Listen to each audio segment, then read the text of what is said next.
C'est live sur Facebook. Ah, très bien de me le dire. Parfait. Très bien, ben alors bonjour à tous. Merci à Christophe de Chavannes d'être aujourd'hui dans nos murs au Journal Sud-Ouest à Bordeaux pour une rencontre face à nos lecteurs. Et face à Facebook aussi alors. Et face à Facebook, très donc, bien. Donc vous êtes en direct. Donc vous êtes ici à Bordeaux pour nous parler entre autres de la tournée des idoles Ashtandre. Ouais. Qui va venir en spectacle ici à Bordeaux le samedi 17 et ensuite le samedi 17 mars. Très bonne idée. Très bien. Samedi, c'est un métier, hein, c'est le vôtre, c'est pas le mien. Je veux pas que les gens viennent en avril et que ce soit trop tard, malheureux. Ok. Donc samedi 17 mars à Bordeaux, 2 séances. 15h et 20h. 15h et 20h, et puis le samedi suivant à Boulazac. Absolument. Où nous sommes aussi passés déjà l'année dernière, avec succès. Alors, ce qui est très important, c'est de dire d'abord, on parle du spectacle, n'est-ce pas? Bien sûr. Ce qui est très important, et après je répondrai à toutes les questions que vous voulez, bien sûr, c'est que le spectacle est un nouveau spectacle. Ça n'a rien à voir, ça s'appelle Ashtandre, évidemment. On a une affiche qui ressemble à celle de l'année dernière, parce que c'est le logo d'un jukebox qui fait penser que c'est évidemment Ashtandre. Et on s'est aperçu qu'ici ou là, à travers la France, les gens pensaient que c'était la même chose, la même tournée. Ça n'a rien à voir. Ça n'est pas le même décor, ça n'est pas la même mise en scène. Les arrangements musicaux sont différents et surtout les artistes sont différents. Il n'y a que Sheila et Isabelle Aubray qui restent et qui chantent d'autres chansons que ce qu'elles ont chanté l'année passée. Et tous les autres artistes, de Dick Rivers qui fait la tournée Ashtandre pour la première fois de sa vie et qui franchement, il faut me faire confiance, rien que lui, il vaut un déplacement parce que où on est fan et on tombe sur Dick Rivers qui est un des trois hommes qui a importé le rock dans les années 60 hein, quand même, hein, en France. Et surtout, c'est une personnalité incroyable. Ça veut dire qu'il marche peu, se déplace peu, mais quand il chante, la voix est absolument incroyable et là. Nicoletta est là avec une voix de blues magnifique. Michel Thor emmène la salle, notamment sur une performance a cappella qu'elle fait sans musique, sans rien, et toute la salle est embarquée. Dave conclut le spectacle par une demi-heure de feu, où il fait le couillon, où il est à fond, où il chante super bien. Et on a même installé, il a installé, mais on l'a accepté ensemble parce que c'était pas tout à fait prévu quand on avait tout cadré, un petit 10 minutes seul face au public avec une guitare. Et le public est mort de rire à chaque fois. Et le public s'en va avec vraiment de la bonne humeur. Parce que l'intérêt de ce spectacle, c'est qu'on apporte de l'émotion, on apporte de la nostalgie parce que c'est impossible, bon, à part pour les gamins qui sont là, mais et même, il y a des gamins qui vont aujourd'hui dans des surprises parties, comme on dit dans les années 60, dans les booms, dans des teufs, où il y a à un moment donné Patrick Juvet qui chante Où sont les femmes. Enfin, voilà. Donc, et là, Patrick Juvet, il le chante aussi sur scène en direct. Tout le monde chante en direct. Il n'y a pas de playback, c'est interdit. Les musiciens jouent en direct. Le chef d'orchestre Guy Matteoni a fait des arrangements qui sont, à mes yeux, meilleurs que ceux des tubes que tout le monde entend de l'époque. Je trouve qu'aujourd'hui la musique est beaucoup plus punch, parfois un peu plus rock et plus costaud. Et honnêtement, le public qui vient, même Richard DeWitt, dont je pouvais me demander s'il avait suffisamment de tubes, du groupe Il était une fois, fait un medley avec plein de tubes à lui, puis finit par chanter J'ai encore rêvé d'elle, avec une petite choriste à nous qui s'appelle Stella, qui chante divinement bien. Et franchement, tout le monde se fait embarquer. Et même moi, à chaque fois, je me fais avoir tellement c'est mignon. Et en fait, voilà, moi, je suis très fier de produire un spectacle qui amène de l'émotion, qui amène à une certaine génération des souvenirs où tout d'un coup, je vois des gens qui se tapent du coude, du genre tu te souviens, parce que ça remémore un flirt, un enfant, un amour, un mariage. L'autre jour, il y avait un mec qui faisait 1m90, qui était large comme ça, à côté de moi. J'étais dans le pack technique, et il y avait 2 robinets qui coulaient là, en écoutant Dick Rivers. Et après, il m'a écrasé la main en me disant c'était formidable. Voilà, il y a beaucoup d'émotions. Et on a, puisqu'on est sur Facebook, on a une page Facebook, on a 70 000 ou pas loin d'abonnés. Et croyez-moi, quand on est sur un réseau social, je suis bien placé pour le savoir, on se lâche et on se laisse aller et on dit ce qu'on pense. Il n'y a pas une ligne de travers sur notre page de gens qui sortent déçus. C'est-à-dire que les gens viennent et ils sortent heureux. Et donc, cette année, nous avons upgradé, on a vraiment relevé le niveau de 30-35% en son. La lumière est magnifique, c'est Frédéric Dorieux, c'est encore plus beau que l'année dernière. Le décor, on a changé beaucoup de choses, on a une espèce de rideau musical qu'on appelle, qui est très particulier, mais j'en garde la surprise. C'est très joli, Cyril Ferraud est en pleine forme. On a un spectacle qui est cadré comme du papier à musique.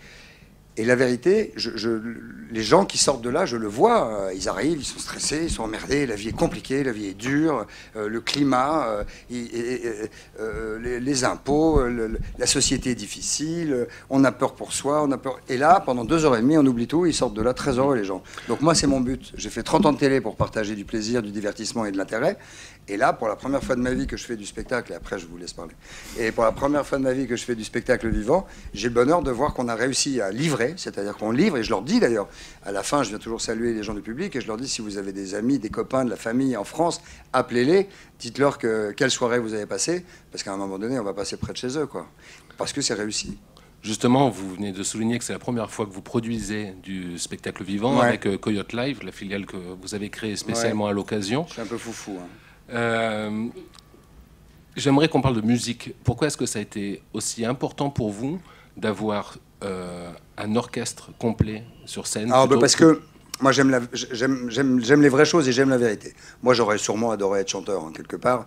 Et il y a toute une période à la télévision où ça chantait beaucoup en playback et moi ça m'emmerdait prodigieusement. Et quand j'avais la possibilité quand j'avais des émissions où j'avais des artistes, par exemple c'était encore mieux l'après-midi, c'était 6 par jour. Dès que je pouvais, je disais vraiment, s'il te plaît, chante en live, chante en live, chante en live. Et là, je fais un spectacle dont je suis le producteur. Et donc voilà, on a tous dealé, on s'est tous mis d'accord, le playback interdit. Voilà, donc on livre quelque chose de vrai. Je ne veux pas dénigrer d'autres tournées où pas mal de chanteurs chantent en playback. Et les autres tournées, elles ont ceci de différent, c'est que quand on va les voir, on y va parce qu'il y a des musiques de boîte de nuit, parce que c'est des musiques de dance, parce que ceci ou là. Notre tournée, elle est incarnée. C'est-à-dire que cette année, on a quand même eu 2 choses extrêmement tristes dans ce secteur, c'est la disparition de Johnny, puis de France Gall. Et tous les gens qui sont sur scène, c'était leurs potes, c'est la même génération. Ils faisaient les mêmes unes de Salut les copains dans les années 65, 70, 75, 80. Voilà. Et ces gens-là sont là. Ils sont dans une forme éblouissante. Et je vous jure que moi, à 72 piges, je veux bien signer tout de suite que je serai dans la forme de l'un ou de l'autre qui sont sur scène. Et je suis le producteur de la seule tournée pour ceux qui ont vécu cette période-là. Alors ça, on les appelle les seniors, hein. À partir de 60 ans, on a 30%, je crois, de réduction, c'est ça? Je connais des gars qui ont reçu leur carte il n'y a pas longtemps. Et en dessous, c'est transgénérationnel parce qu'on peut faire découvrir à des jeunes gens comme celui-là, et bien ma foi, ce qu'écoutaient les parents, les grands-parents. Et il y a forcément, à un moment donné, on y trouve son compte quel âge qu'on est. Alors peut-être pas des gamins de 12 ou 14 ans, il ne faut pas exagérer, mais il y a un moment donné... c'est le patrimoine de la chanson française. C'est eux, ils sont encore là. Et je ne sais pas, dans 30 ans, qui prendra la place de Nicoletta, qui prendra la place de Dick Rivers, qui prendra la place de Patrick Juvet, parce que ces gens-là ont marqué une vraie époque, une époque en plus super rigolote, parce que les années 60, 70, c'était quand même yalla, hein, on faisait ce qu'on voulait, on n'avait pas peur de choper des saloperies, on pouvait fumer dans les boîtes, enfin, la société était tellement plus libre. Voilà, donc ce sont les représentants de cette société qui sont encore là, et que j'ai recréé en collectif pour monter sur scène, alors que pendant 40 ans ou 50 ans, ils ont eu des périodes des carrières solitaires, en fait. Et là, c'est un collectif, ils sont heureux, on les traite bien, ce qui fait que quand ils montent sur scène, ils sont heureux, ils sont bien, ils sont confortablement installés, ils mangent très correctement, parce que je veille à ce que le catering soit délicieux, par exemple, c'est important. Et quand ils arrivent sur scène, ma foi, comme ils sont heureux, ça passe la rampe et le public partage. Donc Boulazac l'année dernière a très bien marché. J'aimerais bien que les gens reviennent parce que ça n'est pas le même spectacle et il est encore mieux. Voilà. Et Bordeaux pareil. D'accord. Bordeaux, on était à la patinoire l'année dernière. Je pense que c'est mieux là. Ça va être différent. Ah oui, ça va être très différent. Oui. Thibaut Corard, qui est ici, avait une question pour vous par rapport au casting. Je vous en prie. Attends le micro. Il faut un micro alors. Un micro, Thibaut. Alors comment est-ce qu'on fait le casting? Est-ce qu'il y a des artistes qu'on sélectionne pas du tout, qu'on n'ose pas du tout consulter ou on consulte tout le monde, tu sais. Voilà, on consulte, tu sais, déjà, je peux vous tutoyer, hein. On consulte ceux déjà qui correspondent à l'époque qu'on a envie de représenter, de faire encore. Après, on va peut-être évaluer au fil des années, où on prendra peut-être des artistes un poil plus récents, etc. Ouais. Mais Dick Rivers, par exemple, qui n'a jamais fait la tournée Ashland, qui est un des 3 rockers. Il y avait Johnny, Eddie et Dick. On a Dick sur scène, je vous garantis que il chante en français les tubes américains les plus incroyables des années 60. Donc on avait envie de l'avoir. Il l'a jamais fait, il a toujours refusé de le faire. Je l'ai appelé, je lui ai demandé. Et voilà, il a eu envie. Et puis les artistes ont vu ce qu'on avait fait l'année dernière. C'est-à-dire que comme on a vraiment bien travaillé pour une première année et pour des débutants, Nicoletta, entre autres, est venue voir le spectacle et elle a dit l'année prochaine, si tu veux de moi, je viens. Parce qu'ils ont plaisir à être là-dedans. Et que c'est un... voilà, c'est un spectacle comme il n'y en a pas d'autres, en vérité. Et donc, le casting, il se fait collectivement, entre nos envies, et puis ils ne sont pas 4000 non plus à chanter des années 60, 70, tu vois.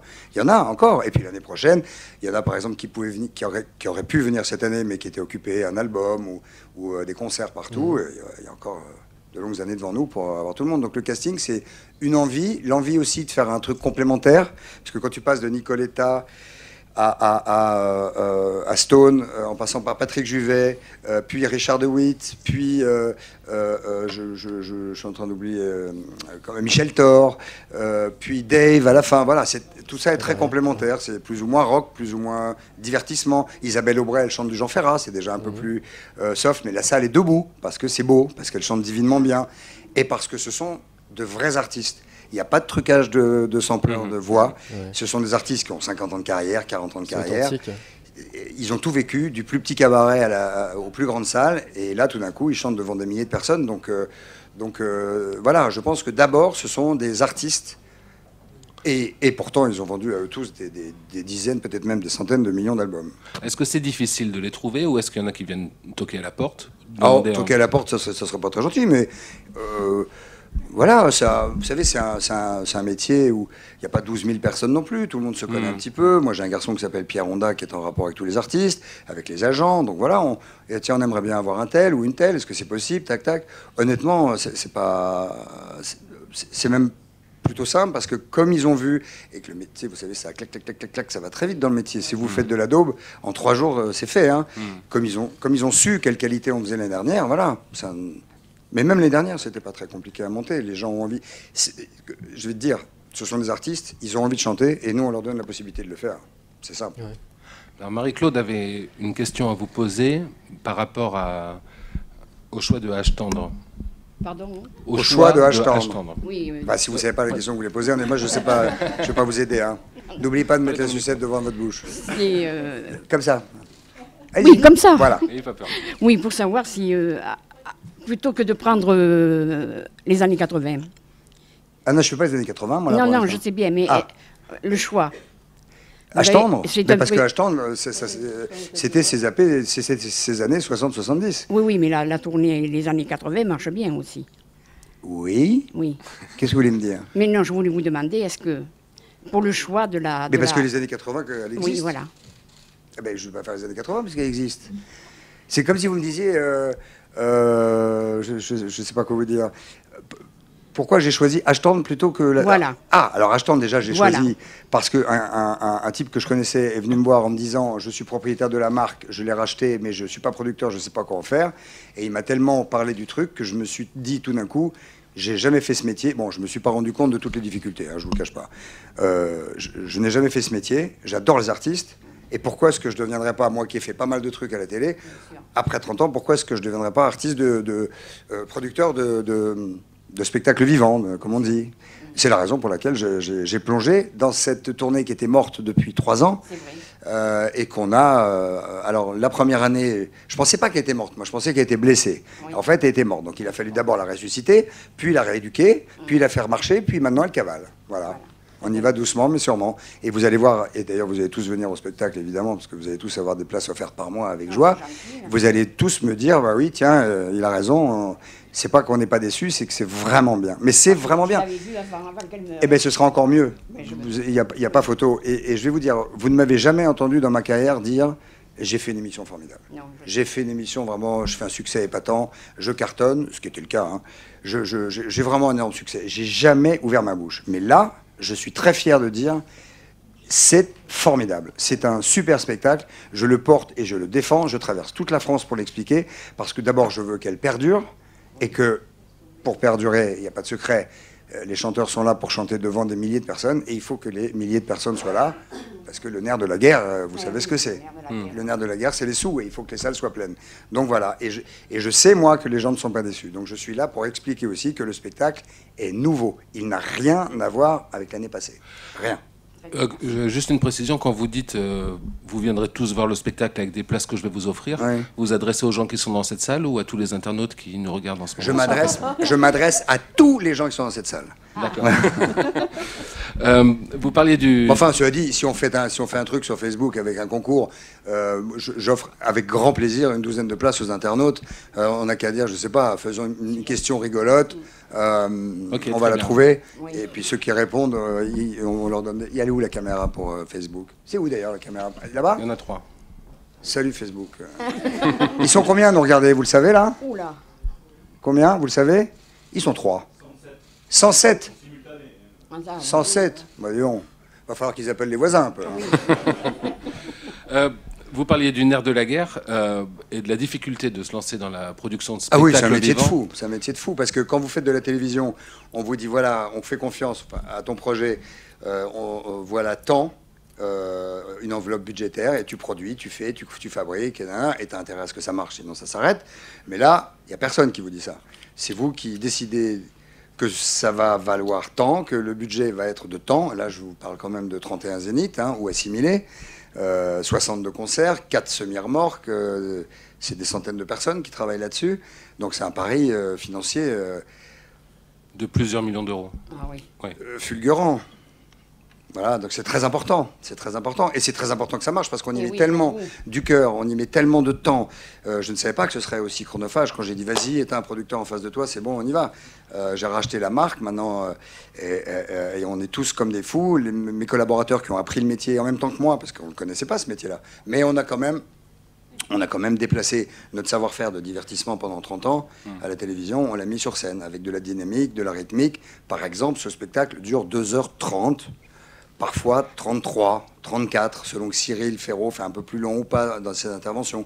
On est super cadré. Et c'était une grande discussion avec les artistes pour qu'ils s'y tiennent et qu'ils me fassent l'honneur et le plaisir de se tenir à ça, de manière à ce que ça ne dure pas 3 ou 4 heures comme ça pouvait durer avant. Là, ça dure 2h30. C'est 2h30 cadré, c'est un vrai spectacle. Et ça, par exemple, c'est vraiment notre savoir-faire de télévision qu'on a mis là.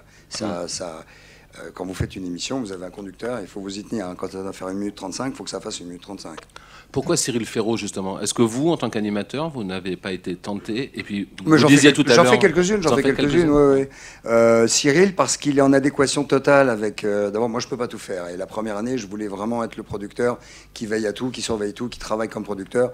Et on ne peut pas être au four et au moulin en même temps de manière efficace. Et puis Cyril, il a beaucoup de succès l'après-midi sur France 3 avec Slam. Il y a dans les téléspectateurs de Slam un grand pourcentage d'amateurs de H-Town qui viennent notamment l'après-midi au concert de 15h.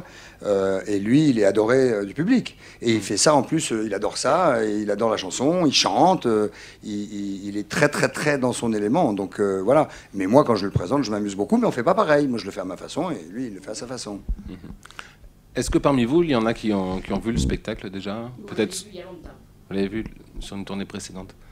Il y a longtemps. Qu'est-ce qu'elles veulent demander les gamines là, qu'elles sont là? Parce qu'elles sont là. C'est quoi l'histoire de votre chien? Tu veux dire l'histoire de mon chien? Vous l'avez adopté quand vous étiez petit? Vous l'avez depuis Si pas je l'avais adopté longtemps? quand j'étais petit, il serait vieux. Hein, il serait très très vieux. Il serait peut-être mort. Hein, l'histoire de mon chien, non, j'ai eu mon chien en 2005. Et là, je vais te dire, même, c'est bien que tu en parles, parce que il a chopé une cochonnerie il y a 3 jours, et il est sous perfusion depuis 3 jours dans un hôpital, parce qu'il a chopé une pancréatite. T'imagines? Mais ça va.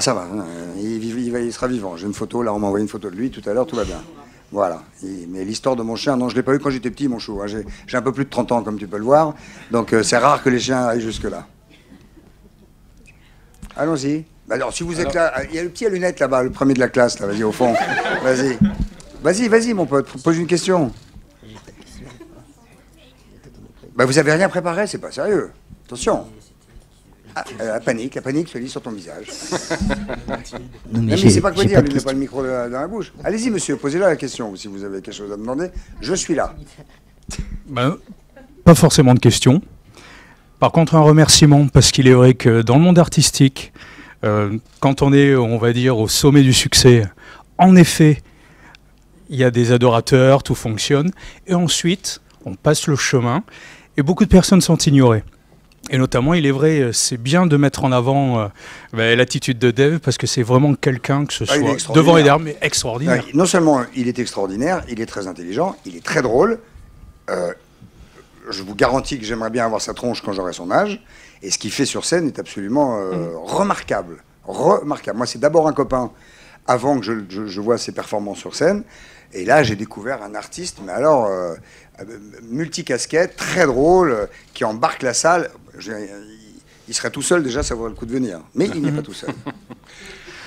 Il y a Sheila qui cartonne. Il y a Michel Thor qui fait un truc a cappella où elle embarque tout le monde. Il y a Patrick Juvet, quand il chante Où sont les femmes, il chante pas en playback, alors que ça fait 20 ans qu'on me dit ouais, Juvet, il sait plus chanter, il chante en playback. Et ben là, il le fait aigu, je sais pas le faire. Hein. Où c'est pas facile. C'est de l'entraînement. Hein. Comment ? C'est de l'entraînement. C'est de l'entraînement. C'est un métier aussi. Ah, c'est un métier même, oui, je suis d'accord.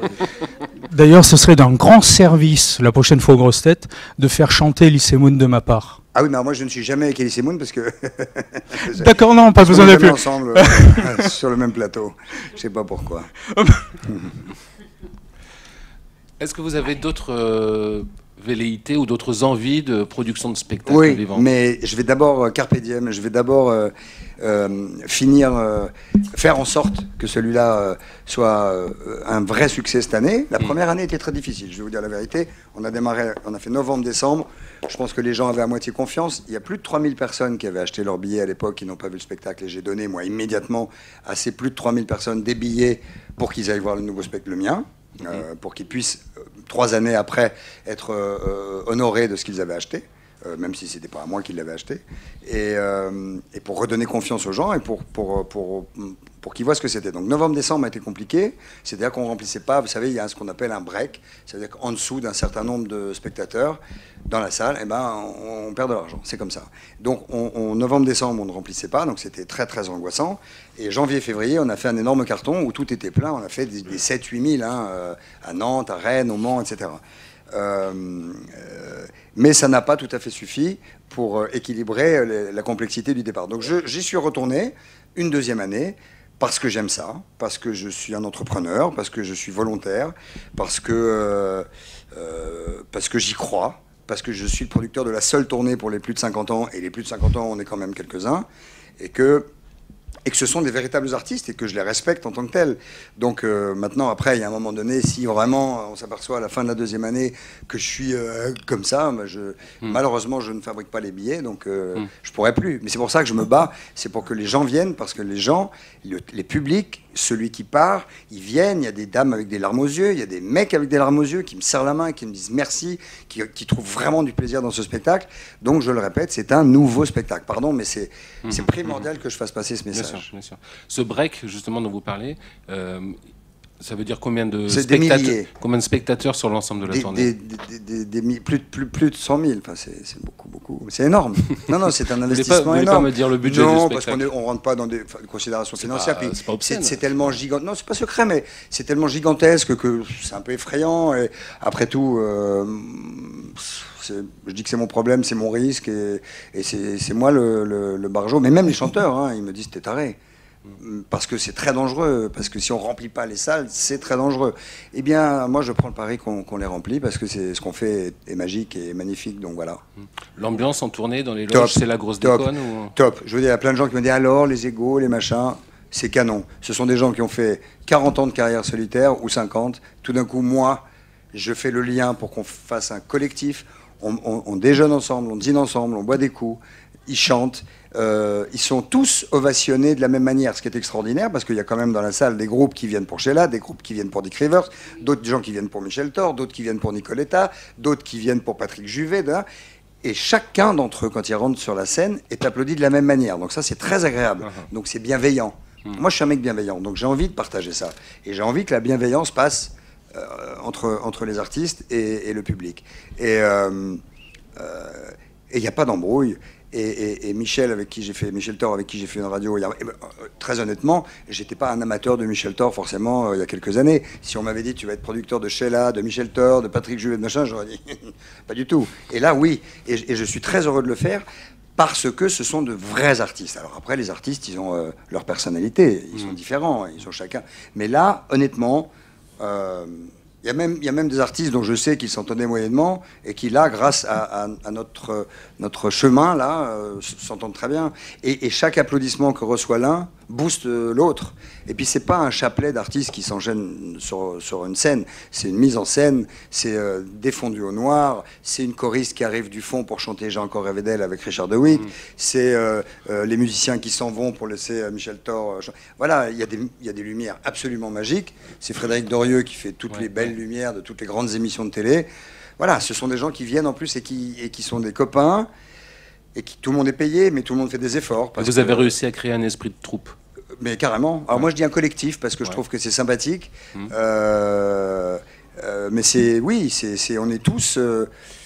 on est tous du Rodi qui tire les câbles à moi, en passant par les artistes. On est tous dans le même bateau et on se bat et on donne tout ce qu'on a surtout. Et les artistes sur scène, on donne tout ce qu'on a pour que le public soit heureux. C'est notre seule mission, c'est que le public soit heureux et qu'il vienne nombreux forcément. Okay. Alors pour se rendre compte qu'on est heureux, il faut venir nombreux. Voilà. Parlons un peu de télévision quand même. Marie-Claude, voulez-vous poser une question? Prenez le micro, Marie-Claude, alors. Marie-Claude doit le micro, et Nathalie en a une autre juste derrière. Parlez dans le micro. Vous allez refaire, est-ce que vous pensez refaire Ciel Montmardi? Ciel Montmardi, vous savez, c'est compliqué parce que à l'époque où je faisais Ciel Montmardi, les réseaux sociaux n'existaient pas, les associations de défense des uns ou des autres n'existaient pas, les associations d'attaque des uns ou des autres n'existaient pas. Ce qui fait que j'étais assez libre de faire parler qui je voulais faire parler et qui surtout n'avait pas forcément droit de parole à la télévision. Aujourd'hui, c'est très compliqué. Il y a des règles au CSA qui vous interdisent de cacher, et nous, c'était un peu notre spécialité. On cachait un intervenant comme un lapin qu'on sortait d'un chapeau au dernier moment et qui, d'un coup, faisait que le mec qui venait de planer pendant un quart d'heure, on se rendait bien compte qu'il nous avait berné. Aujourd'hui, c'est beaucoup plus compliqué, et je vais vous dire, je pense que je ne pourrais pas... Je faisais des caméras cachées, par exemple, où j'envoyais un blague dans une agence à qui on disait non, il n'y a pas d'appart. Et puis 5 minutes après, j'envoyais un non-blague et on disait ah bah oui, tiens, j'en ai 4. Je pense que je serais attaqué par tout le monde aujourd'hui. On dirait que je fais du racisme. On dirait, alors que bon, on dirait que j'utilise des personnes pour faire des trucs. C'est très, très compliqué. Vous savez, j'ai déclaré l'autre jour que The Wall s'arrêtait depuis 3 jours, là. Et c'est vrai que le Wall s'est arrêté vendredi, point barre. Il reprendra dans les mois qui viennent, si ça reprend, personne ne le sait. Je lis des trucs sur Internet, mais De Chavannes a annoncé l'arrêt définitif de The Wall. De Chavannes menace TF1. Enfin, tout ça est grotesque. On est dans une société extrêmement complexe où, grosso modo, on ne peut plus l'ouvrir. Alors, ce qu'il faut, c'est être suffisamment intelligent pour vivre, dire les choses, parce qu'il y a des choses qui sont révoltantes et qu'on doit toujours continuer à dénoncer. À dénoncer, merci. Mais voilà... non, je ne pense pas que je pourrais faire Ciel Montmardi aujourd'hui, parce que je serais balancé par les réseaux sociaux la veille, parce qu'il n'y aurait plus les surprises, parce que je serais accusé de tout et d'atteinte à la personne, à la dignité de la personne humaine. Ça m'est déjà arrivé 2 fois. Moi, atteindre la dignité de la personne humaine, vous voyez ce que je veux dire. Donc non, je ne pense pas que je pourrais faire Ciel Montmardi. En revanche, avoir une fenêtre ouverte pour que des gens comme vous puissent s'y exprimer, parce qu'elle n'existe plus à la télévision, et que les téléspectateurs, s'ils avaient l'impression... La télévision, c'est la loupe de la société. Mais elle est mignonne parce qu'elle commente tout ce que je dis. Ouais, je dis la télévision, c'est la loupe de la société, et je pense que les téléspectateurs ne se retrouvent pas à la télé. Ils n'ont pas de droit de parole, il n'y a pas d'endroit où ils ont la parole, il n'y a pas d'endroit comme j'avais, où on les laisse s'exprimer. Et donc, j'ai le sentiment que si la télévision, privée, publique, peu importe, ouvrait une fenêtre en donnant, non pas l'illusion, mais en donnant aux gens la possibilité de se dire, bien là, je suis représenté. Là, quelqu'un parle pour moi. Là, quelqu'un dit ce que je pense. Là, quelqu'un vit ce que je vis. Et on voit ce que c'est. Je pense que ça éviterait beaucoup de bêtises, beaucoup d'enfermement, beaucoup de peur. Et les gens, par la télévision, auraient le sentiment qu'on s'intéresse à eux. Or, aujourd'hui, les Français, on a l'impression qu'on n'en a rien à foutre d'eux. Parce que la société est dure, politiquement, civilement, industriellement. C'est dur, la société, c'est dur, la vie dans les journaux, à la télé, partout, c'est difficile. Et il ne faut pas ignorer les gens. Il faut leur tendre la main. Et la télé, je trouve, devrait, peu importe laquelle, ouvrir une fenêtre pour que les gens aient le sentiment de pouvoir y exister. Est-ce que les réseaux sociaux, justement, ne sont pas le nouveau non, parce que les média de réseaux masse, sociaux quoi. sont anonymes, ce qui permet d'ailleurs de voir sous ces déferlements de choses absolument ignobles, dénonciations, insultes, etc. Les réseaux sociaux, je ne pense pas que ce soit un endroit de parole. Je pense que c'est plus un défouloir. Et moi, je pense qu'il serait plus intéressant d'avoir un endroit où les gens ont la parole, plutôt qu'un défouloir. Je crois qu'elle ne veut pas, la dame. Ça fait 3 fois que vous lui dites oui, mais je crois qu'elle ne veut pas. Ça fait 3 fois que vous lui faites signe éperdument, mais je crois qu'elle est là, elle est contente, elle est bien, mais elle ne veut pas parler. Nathalie, quand même, vous voulez Allez-y, une question Nathalie. sur les projets de Christophe? Et ben en plus, vous avez mis votre joli gilet et tout ça, alors on va en profiter un peu quand même. Bonjour, Bonjour. Christophe. Avez-vous d'autres projets en émission télé? Ah, j'ai plein de projets, bien sûr. Oui, notamment dans le domaine dont on vient de parler. J'ai des projets de grande aventure, j'ai des projets de grande télé-réalité impressionnantes. J'ai acquis les droits je pense que tu en as. Là, ouais, t'es limite. Hein, t'en as 4000, je pense. J'ai acquis les droits d'un format suédois absolument incroyable où 6 personnalités vont sur un bateau pendant 3 semaines traverser l'Atlantique. Et donc ça donne des images assez étonnantes de ce huis clos, mais traverser l'Atlantique vraiment.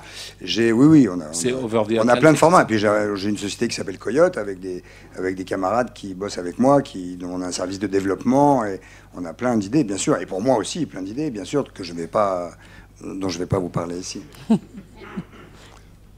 Je me posais une question par rapport à la fiction, parce que vous avez fait l'acteur un peu. Et j'ai même produit des fictions, j'ai fait pas mal de films, on a eu pas mal de prix même à l'époque. Puis après j'ai perdu beaucoup d'argent donc j'ai arrêté.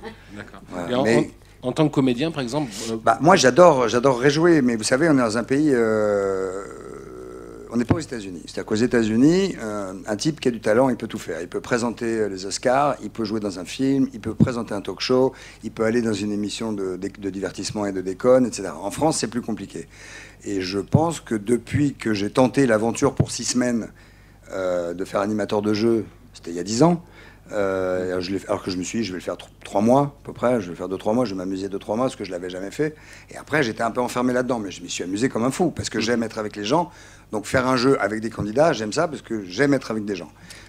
Maintenant, je sais que les diffuseurs ne sont pas fanatiques, et c'est dommage, de mélanger les genres.